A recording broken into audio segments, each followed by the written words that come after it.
கூலி படத்தை super star அவர்கள் வந்து பார்த்துருக்காரு. பார்த்துட்டு அவர் சொன்ன வார்த்தை என்ன, லோகேஷ் அவர்கள் கொடுத்த எக்ஸ்பிரஷன் என்ன, எல்லாமே இந்த வீடியோவில் நம்ம வந்து டீட்டெயிலாக நம்ம வந்து பார்க்க போகிறோம். வீடியோ கடைசி வரை பாருங்கள், லைக் பண்ணுங்கள், ஷேர் பண்ணுங்கள், சப்ஸ்கிரைப் பண்ணுங்கள், சேனலுக்கு வந்து சப்போர்ட் பண்ணுங்கள். ரீசெண்டாக நம்ம லோகேஷ் அவர்கள் இன்டர்வியூ வந்து கொடுத்துருப்பாரு. அதில் சூப்பர் ஸ்டார் அவர்கள் கூலி படத்தை பார்த்துட்டு அவர் என்ன சொன்னார் அப்படிங்கிறதெல்லாம் வந்து ஷேர் பண்ணியிருப்பார். ஸோ வந்து பாட்டெலாம் ரிலீஸே அப்படியே படத்தோடைய ரிலீஸ்க்கு வந்து ரொம்ப வைபாக இருந்துகிட்ருக்கோம் நம்ம எல்லாருமே. ஸோ அவ்வளோ இதாக இருந்துகிட்டு இருக்கும்போது இப்படி ஒரு தகவல் வந்து இன்னுமே சரி நம்மளை வந்து ஹைப் வந்து ஏற்றி வச்சிருக்கு அப்படின்னு தான் நம்ம வந்து சொல்லணும். ஸோ லோகேஷ் அவர்கள் சொல்லும்போது, நான் அந்த படத்தில் வந்து ரொம்ப மெனக்கெட்டு பண்ணேன், சூப்பர் ஸ்டார் படம் அப்படிங்கிறதுக்காக நான் ரொம்ப கஷ்டப்பட்டேன். ஸோ வந்து சரியாகவே நான் தூங்க கூட இல்லை, அந்த அளவுக்கு நான் வந்து படத்துக்கு நான் ஒர்க் பண்ணேன். சூப்பர் ஸ்டார் அவர்கள் இந்த படத்தை பார்த்த பிறகுதான் நான் நிம்மதியாகவே தூங்கினேன் அப்படின்னு சொல்லி சொன்னேன். லோகேஷ் அவர்கள் சொல்லியிருக்காரு, இந்த படத்தை வந்து சூப்பர் ஸ்டார் அவர்கள் வந்து பார்த்தாரு.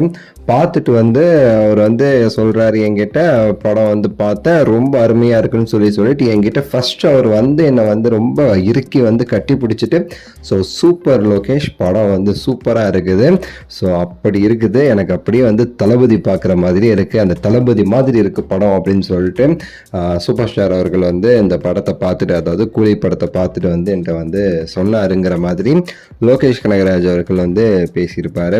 அது மட்டும் இல்லாமல் லோகேஷ் கனகராஜ் அவர்கள் இந்த படத்தை பற்றியுமே சூப்பராக சில விஷயங்கள் வந்து சொல்லியிருப்பார். அதாவது இந்த படத்தில் வந்து ஒவ்வொரு கேரக்டருமே சரி ஒரு மிகப்பெரிய ஃபுல் அண்ட் ஃபுல் இந்த படத்தில் வந்து ஒரு பெரிய ஒரு சம்பவம் பண்ணுற மாதிரி தான் வந்து பண்ணியிருக்கேன்.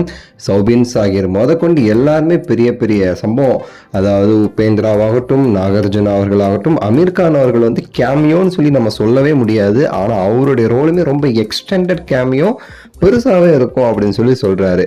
சத்யராஜ் அவர்கள், சுத்திகாசன் அவர்கள் முதல் கொண்டு இந்த படத்தில் வந்து மிகப்பெரிய அளவில் பேசப்படுவாங்க ரோல்லாம். ஸோ அது வந்து இந்த படத்தோட ஹைலைட் அப்படின்னு சொல்லியிருப்பாரு. நீங்கள் கரெக்டாக தளபதியை கனெக்ட் பண்ணி பார்த்தீங்கன்னா, தளபதியிலோட ஒவ்வொரு கேரக்டருமே எல்லா இடத்துலையுமே பேசப்படும். அதை வச்சுட்டா ரஜினி சார் சொல்லியிருப்பார் என்னமோ. அண்ட் இந்த படத்தில் முதல் ஹாஃப் வந்து நிறைய எமோஷன்ஸ், அந்த சீன்ஸ்லாம் நிறைய வச்சுருக்கேன். செகண்ட் ஹாஃப் அப்படியே வந்து கமர்ஷியலாக வந்து போகும், அப்படிங்கிற மாதிரி ஆக்ஷன் ஓரியன்டாக போகும்னு சொல்லியிருப்பார் லோகேஷ் அவர்கள். ஸோ இந்த வீடியோ குறித்து உங்களுடைய கருத்து என்ன, தளபதி மாதிரி இருக்குது அப்படின்னு சொல்லி தலைவர் சொல்லியிருக்காரு, நீங்கள் என்ன சொல்கிறீங்கிறத கீழே கமெண்ட்ஸில் சொல்லுங்கள். லைக் பண்ணுங்கள், ஷேர் பண்ணுங்கள், சேனல் சப்ஸ்கிரைப் பண்ணுங்கள். அடுத்த வீடியோவில் சந்திக்கின்றேன். நன்றி, வணக்கம், மகிழ்ச்சி.